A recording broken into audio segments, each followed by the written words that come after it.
Praise the lord. యేసుక్రీస్తు వారి పరిశుద్ధమైన నామంలో మీ అందరికీ వందనాలు, శుభాలు తెలియపరుస్తూ ఉన్నానండి.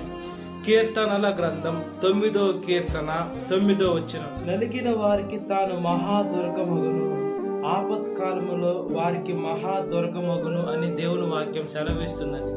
మన జీవితాలు నలిగిపోయి ఉంటే దేవుడు మనతో ఉండి, మన పక్షం ఉండి మనకి ప్రతి ఒక్క కార్యాలు చేస్తానని దేవుని వాక్యం సెలవిస్తుంది. మనకి ఏదన్నా ఒకటి కావాలి అని మనం అనుకున్నప్పుడు, అది మన ప్రాణం మీదకి వచ్చినప్పుడు, మనం ఈ లోకంలో మనుషుల దగ్గరికి వెళితే మనుషులు ప్రాణాన్ని కాపాలేరు. కాబట్టి సృష్టించిన సృష్టికర్త దగ్గర మనం ప్రార్థన చేసే బిడ్డలుగా ఉండాలండి. దేవుడు దుర్గంగా ఉండి మనల్ని కాపాడుతాను అని దేవుని వాక్యం సెలవిస్తుంది. దేవుడు మాట ఇస్తే తప్పని దేవుడు అండి. ఈ లోకంలో మనుషులు మాటలు ఇస్తూ ఉంటారు, ప్రామిస్ చేస్తూ ఉంటారు.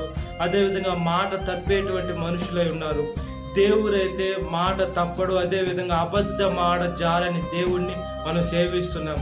దేవుడు మనసు మనం కలిగి ఉండాలండి. మనము అలాంటి మనసు కలిగి ఉండి మన వాక్యానుసారంగా మనం జీవిస్తే ఇతరులు మనల్ని చూసి మారేటువంటి మనుషులుగా ఉండాలి. దేంట్లో దేవుని దగ్గరికి రావాలి. మనము ఇంకా పాపం చేస్తూ ఈ లోకంలో ఉన్నటువంటి జీవితం మనం జీవిస్తుంటే మనల్ని చూసి మనుషులు మారుతున్నారు. ఎలా మారుతున్నారు? దేవుడి దగ్గరికి రాకుండా ఇతనిలాగా ఉండకూడదు, ఇతనే ఇలా ఉన్నాడంటే ఇతను దేవుడు ఇంకా ఎలా ఉంటాడని మనల్ని చూసి క్రైస్తవుల్లోకి రాకుండా ఇంకా అన్యుల్లోకి వెళ్ళిపోతున్నారు. మనం ఇతరులకి మాదిరికరమైన బిడ్డలుగా ఉండాలి. క్రైస్తవుల్లో కూడా దేవుణ్ణి విశ్వసించరండి.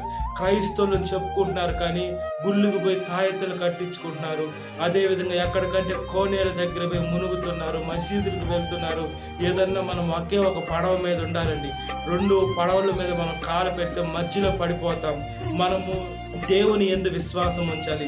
యేసుక్రీస్తు వారు కూడా బైబిల్ గ్రంథంలో చూసుకున్నప్పుడు ఆయన ఊర్లో ఆయన నిలబడలేకపోయారు. ఏమంటే ఆయన అక్కడే పుట్టాడు, అక్కడే పెరిగారు. వాళ్ళందరూ యేసుక్రీస్తు వారు తెలుసు కాబట్టి ఆయన దేవుడు అంటే ఆ ఊరి వాళ్ళు నమ్మలేదండి. అయినా కూడా దేవుడు ఖచ్చితంగా దేవుడు అంత అద్భుత కార్యాలు చేసినా కూడా అక్కడ నమ్మకుండా దేవుడిని మీద అబద్ధ సాక్ష్యాలు పలికి సిలువ కూడా ఎక్కించారు.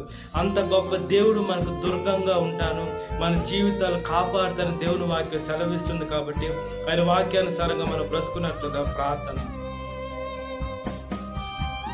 మహాపరిశుద్ధాత్మదేవ, మా ప్రియ పరలోక తండ్రి, మాకు మీరు దుర్గంగా ఉండి కాపాడుతాను అని దేవుని వాక్యం సెలవిస్తుంది. దాన్ని బట్టి మీకు స్తోత్రమయ్యా. మీరు గొప్ప దేవుడు, మీరు పరిశుద్ధమైన దేవుడయ్యా. మీరు అబద్ధమాడ జాలని దేవుడు కాబట్టి యేసే మీ మీద మేము విశ్వాసము పెట్టుకుంటే మేము వెక్కిరింపబడమయ్యా. యేసే మమ్మల్ని అనేక మంది మనుషులు వీళ్ళు సేవించే దేవుడు నిజమైన దేవుడు కాదు అని అనుకుంటున్నారు. కానీ మా దేవుడు జీవం కలిగిన దేవుడిని పాత నిబంధనలు అనేక మార్లు మీరు ఐగుప్తుల్ని చూపించారయ్యా. ఐగుప్తులకు చూపించారు ఇశ్రాయేలు దేవుడు నిజమైన దేవుడు అని. ఇప్పుడు కూడా క్రైస్తవుల మీద అనేక మంది మనుషులు ఏం చేస్తున్నారంటే చంపుతున్నారు. అదేవిధంగా చంపేదిగానే కాకుండా అతను ఏదేదో చేశారని అబద్ధ సాక్ష్యాలు పలుకుతున్నారు. మీరు సమస్తం చూస్తున్నారు.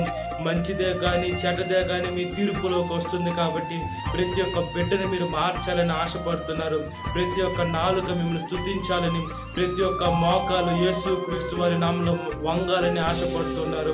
మీరు ప్రతి ఒక్క బిడ్డని ప్రేమిస్తున్నారు. ప్రతి ఒక్కరికి మీరు దుర్గంగా ఉంటారు. అయితే వాళ్ళు మీ దగ్గరికి వచ్చే మంచి మనసును దయచేయమని, సాతాను శోధన ప్రతి ఒక్క బిడ్డ విడుదల దయచేయండి. ఈ వాక్యం విన్న ప్రతి ఒక్క బిడ్డ పేరు వస్తున్న జ్ఞాపకం చేసుకోండి. ఈ దినకాలపు దేవుని నింపమని నజరేయుడైన యేసుక్రీస్తు వారి పరిశుద్ధమైన నామములో మిక్కిలి వినయం తడుచున్నాను నా పరలోకపు తండ్రి. ఆమేన్. Praise the lord. God bless you. Have a great day.